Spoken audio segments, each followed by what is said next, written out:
Hello, it's Heather and Ferg from New Old Friends, and this is the 16th chapter of Crimes Against Christmas. And if you're this far into Crimes Against Christmas, you must be enjoying it. So we'd love to hear your thoughts on social media. In the last chapter, Artridge, Michelle and Turtle found 4 decorations missing with 4 deaths upon the island. Coincidence? Let's find out.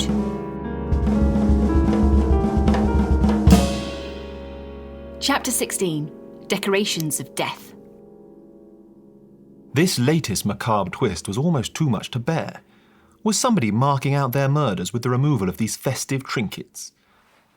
I dispatched Michelle and Turtle to their room immediately, and they were more than happy to obey my instruction. They hurried from the hall, clinging on to one another for support, but I stayed behind. I wanted a moment to inspect the mantelpiece without interruption. There wasn't much to glean from what was there. It was a perfectly ordinary scene. A grand hearth flanked by 2 impressive stone pillars with scroll ends supporting a beautiful piece of oak heartwood. The shelf itself was dressed in evergreen foliage, presumably collected from the grounds, and dotted with gold candlesticks and some, apparently fateful, ornaments. The actual ornaments were quite unassuming.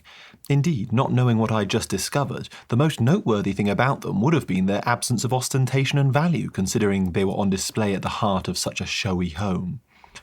I inspected each of the remaining octet in turn.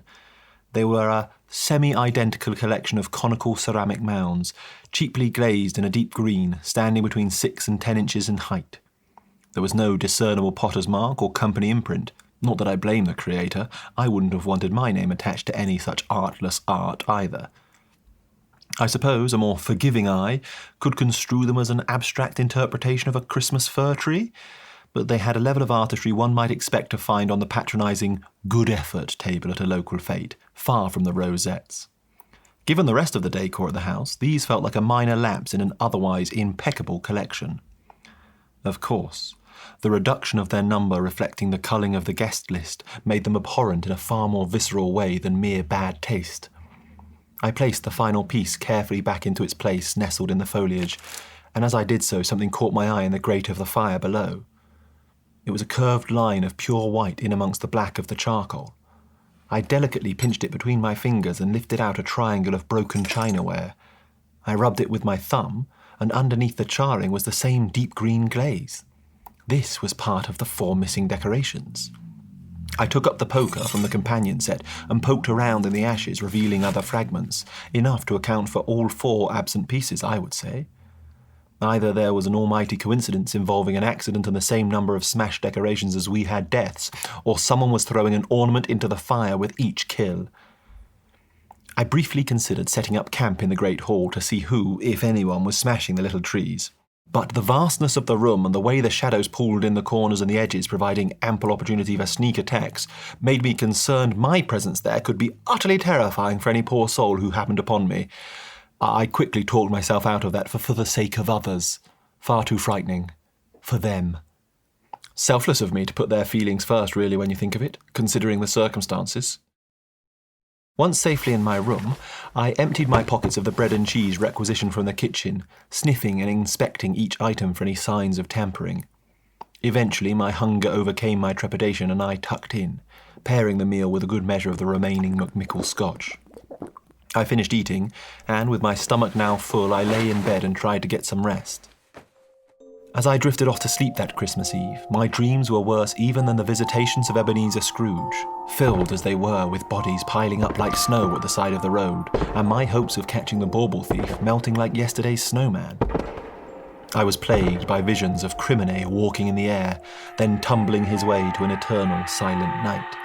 I followed the line of his descent towards a river, where I saw Drummer floating face down in water as dark as oil alongside Sharon's rust-coloured punt, at one end of which sat Betty puffing grimly on a pipe. The picture rushed forward until the bowl of the cook's pipe was all I could see.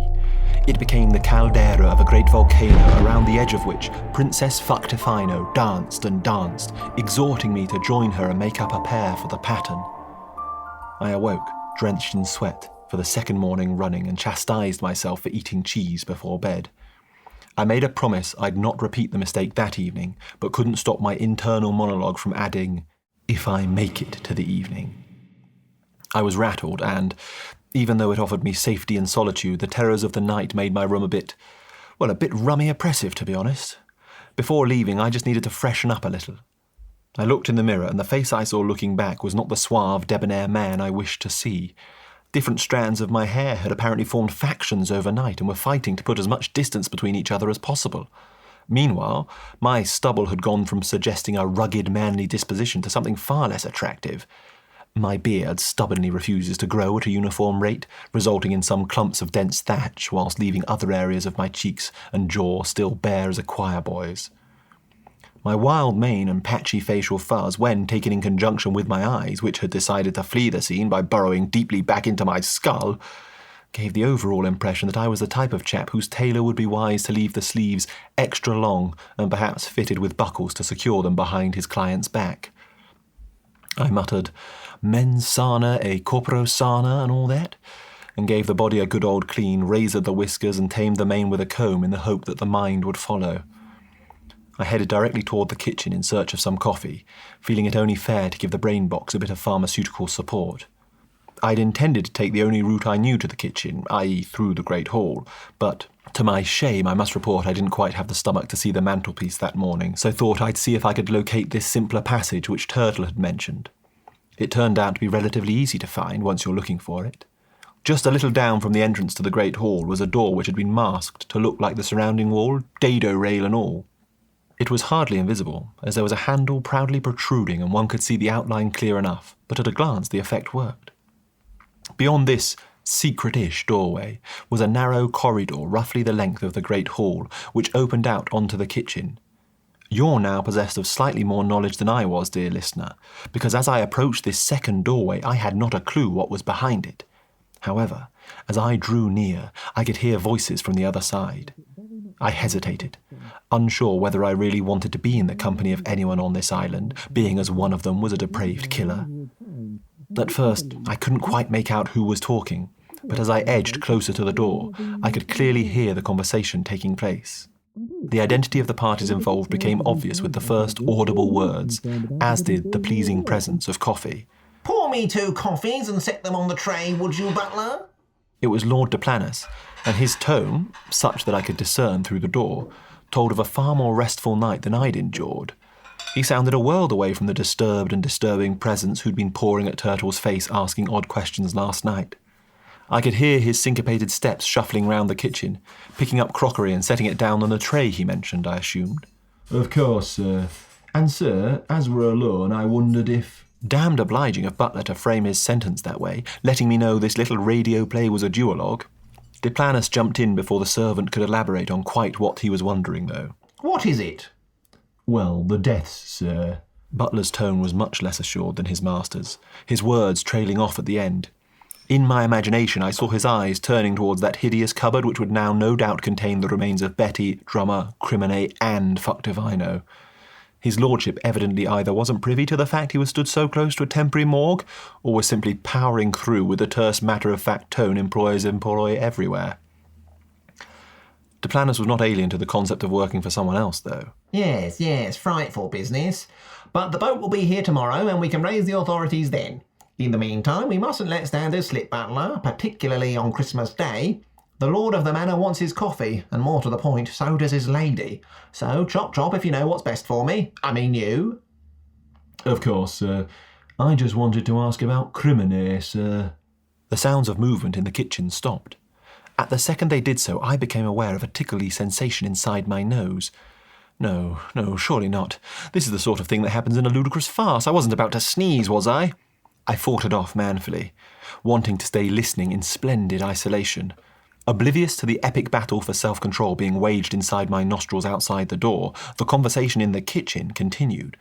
Duplanus's mercurial voice had lost some of its lightness. "Crimine, what about him?" "Well, he's dead, sir." "I'm aware of that, butler. His entrails are fertilising my father-in-law's beloved rosebush as we speak. What's your point?" Whatever foreign agent was held captive in my nasal cavity was launching a renewed petition for release, and my reflexes were eager to comply. I wouldn't be able to hold on much longer, but was desperate to get as much knowledge as I could before revealing myself. I tensed every facial muscle I had, puckering all my features into a tight little knot. Butler, being unaware of my predicament, was taking a tortuously circuitous route to whatever his point may be.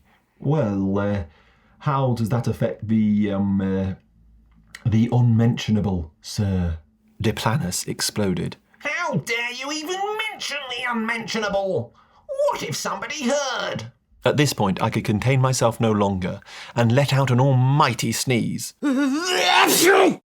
At least I had the presence of mind to open the door wide as I did so and step in with what I hope looked like the blithe stroll of someone who hadn't been crouched eavesdropping for the last couple of minutes. Excuse me. Had a little tickle in my nose there. Good morning, your lordship, butler. Merry Christmas and all that.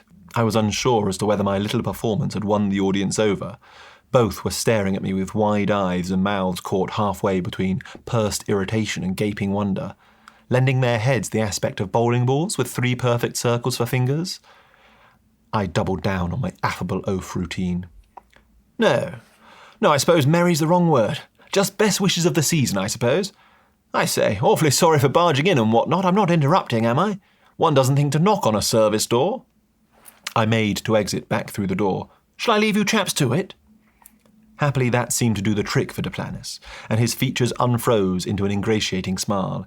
He waved away my apology and beckoned me into the room. No, do come in, Mr. Artridge. You're not interrupting anything that doesn't benefit very much from the interjection. I know I shouldn't discuss such matters outside of the household, but these are unusual times, and would you believe this callous ingrate was actually lobbying me for a raise? I know it's Christmas, but with the situation we find ourselves in, all he's concerned about is that he's doing more work, and so he should get more money. Would you credit it? I was impressed with the speed he'd concocted this story and the ease with which he delivered it. Not wanting to reveal how much I heard, I entered the room more fully and played along. Oh, really, butler, that's a bit low. The poor blighter's face was an absolute picture. I rather enjoyed seeing him squirm a little, mouth opening and closing like a fish. Well, that isn't... I wasn't... You weren't? Are you sure? It certainly sounded to me like that's what you were saying. No, your lordship, no, I wouldn't dream of it. Butler had a bewildered and slightly shamed look upon his face, like he was trying to remember if he was guilty of that which he was being accused. Deplanus went to him and put an arm around his shoulders in a kindly fashion. Well, I do apologise in that case. My mistake. But whatever we were talking about can wait now. Guests are present, I'm sure. Can't it? I saw the knuckles of Deplanus's hand go white as he gripped the butler's shoulder. Of course, sir. There's a good man. Now, we're running low on milk. Can you fetch us some? Well, sir, Missy's already gone down to the paddock to get some from Daisy, sir. Daisy? Who's Daisy? I interrupted, suddenly alert to the possibility that there might be some unaccounted-for member of staff on the island. Where was she yesterday? Go and chase the girl up, butler, no dawdling, Deplanus said whilst steering Butler toward the far door and whispering something in his ear as he did so. Then he turned back to me with a little chuckle and a smile I didn't like playing on his lips. Calm down, Artridge. Daisy is our dairy cow. Living cut off from the mainland like this means we have to be a bit self-sufficient.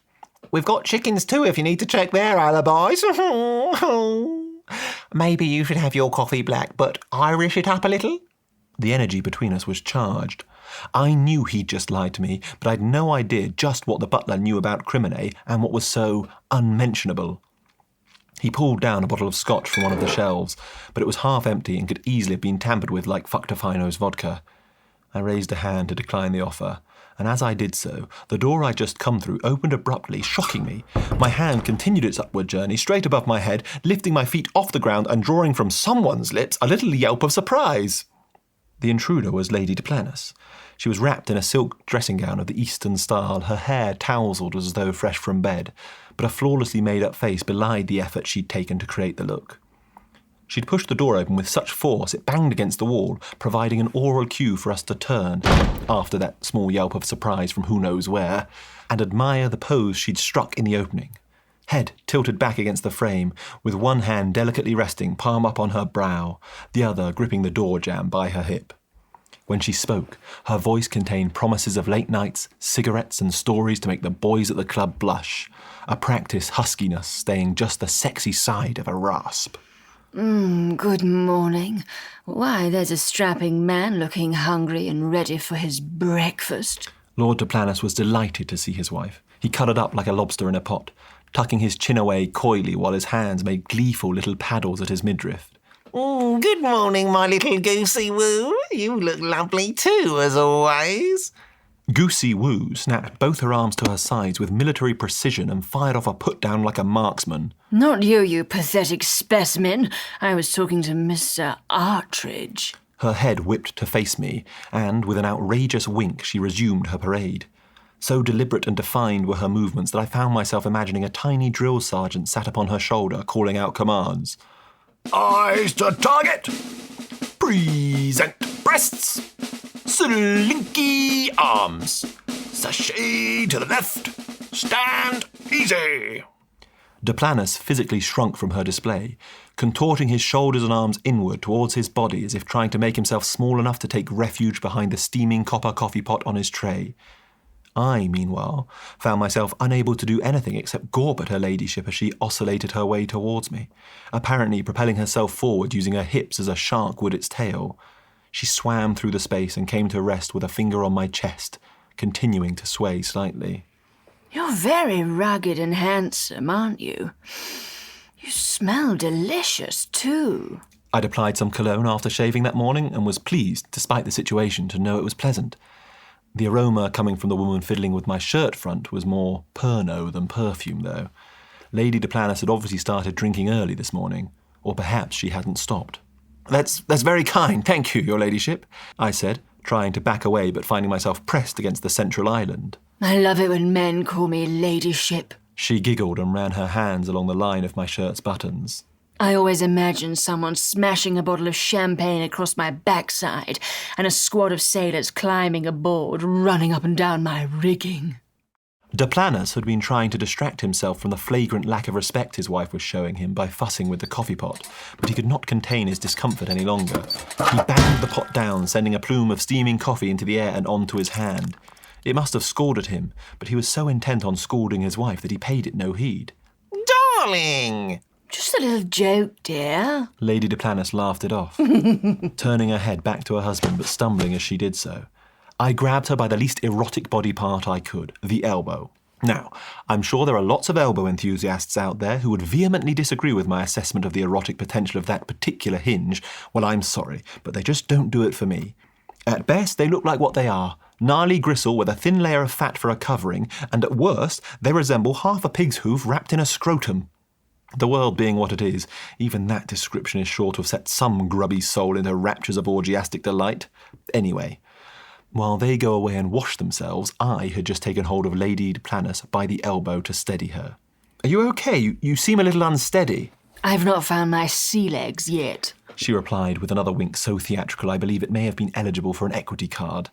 Lord Duplanus, not possessed of my renowned skills for deduction, was only at this point cottoning on to his wife's inebriation. Oh, I see. You've been drinking, darling. He waggled his podgy finger in a circular motion as though he'd just laid out a design for a perpetual motion machine, rather than stating the bleeding obvious. Well, of course I bloody have. In case you haven't noticed, darling, there's a ruddy lunatic tearing around the island, killing everyone. And unless you have a better idea, which would be a first, I wish to be good and sloshed when he comes for me. Despite the expansive waving of her arms and the withering tone, I could see through Lady Duplanus's bluster to the fear and insecurity of Lucy Richshtenshan underneath. Duplanus could see it too. He stepped towards his wife and placed his arms around her, tenderly kissing the top of her head. She stiffened but allowed herself to be held for a moment. It was actually a rather touching little scene. I dare say if it hadn't been for the overtly licentious flirting of a moment before, I might have been moved. As it was, though, I simply felt awkward at this startling shift in dynamic. Oh, Goosey, don't worry, my sweet. I'll be there to protect you.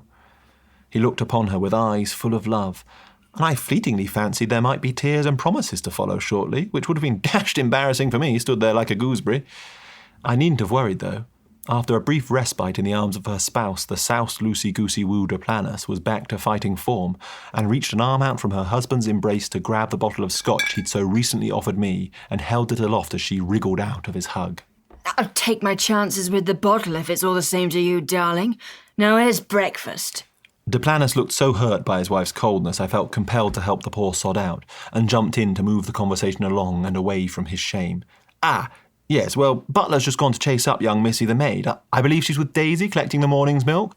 Sure they won't be long now. My noble intent to spare the blushes of my host was ill-conceived. Rather than chivying the chat along to more neutral grounds, by speaking I'd once again placed myself at the centre of the lady's shark-like attention. She brushed back past Lord Deplanus without so much as looking at him, and resumed her previous position with the fingers of one hand tucked just inside my shirt buttons. Her free hand displayed great dexterity in spinning off the cap of the bottle and, without taking her eyes from mine, raised it to her mouth and gulped down a decent measure, smacking her lips appreciatively as she lowered the neck to speak. Well, look, could you be an absolute Christmas angel and bring me up a little breakfast in bed? We could play a little game and pretend I'm staying at a hotel ordering room service. You'd like to service me in my room, wouldn't you, Mr. Artridge? Sweetness, really? Pleaded Deplanus. I'm just being friendly to our guests, darling. There's nothing wrong with that, is there? I'll concede. I had been slightly at a loss as to how to respond, but this little exchange gave me just enough time to compose myself and keep up my end, as it were. I concocted what I thought to be an innocuous enough reply, one that would bring the matter to a swift, satisfactory close, but include Lord Deplanus as a bulwark against any further funny business. I'm sure between myself and his lordship we can get something up to you. The second it had left my lips, I realised I'd underestimated the pornographic imagination of the woman pouring at my chest. Her eyes widened with mischievous delight, and her blood-red lips smiled broadly before she playfully hit my chest, pouted and turned her head away coquettishly. Between you and his lordship, eh? Oh, Mr. Artridge, you are naughty and adventurous. No, that's not. I wasn't. No. I was gabbling like a child, wrongly accused of some heinous breach of school protocol, but unable to provide an alibi without dropping his friends in the muck. In the midst of this agony of impropriety, I think I saw Lord Deplanus smile himself, perhaps relieved to see his wife torture some other poor sod, or maybe he just appreciated her wordplay. Either way, he stepped in to end my torment, smoothly extricating my shirt from his wife's grip and ushering her to the door she'd just come through. His voice now changed register too, and slipped into a commanding tenor as he opened the door and gestured for her to exit. I think it's best you go back to bed now, darling. You're quite right, of course. She stepped through and began to close the door behind her, just turning back to deliver an exit line and a final bow for her West End-worthy wink. I was just looking for company. Deplanus and I shared a moment of uncomfortable silence, then a moment of uncomfortable noise as we both tried to fill the void simultaneously. You go ahead, your lordship. Sorry for interrupting. Well, not at all. I was just going to apologise for I'd no wish to wait for him to find the words to describe the candid invitation to infidelity his wife had so clearly just offered, and hastily waved him off. No need, sir. I'll not hear a whit of it. Stressful time, very, very stressful time. Christmas? His face was so utterly devoid of artifice, the embarrassment of his predicament must have occasioned a momentary lapse in memory. Well, yes, that too, I suppose, but, I meant the deaths, primarily. Oh, right, yes, of course. He smacked a pudgy palm to his forehead. Still, though, I must apologise. She's not herself. Please excuse me, I'll just go and check on her. With that, he scooped up his tray of breakfast things and backed out through the door. A fleeting familiarity flitted through my mind, but I put it down to fatigue. Christmas Day was only just beginning, but my mind was already exhausted. Oh, she's a saucy one, that Lucy. See you tomorrow to find out who's next. I mean, what's next?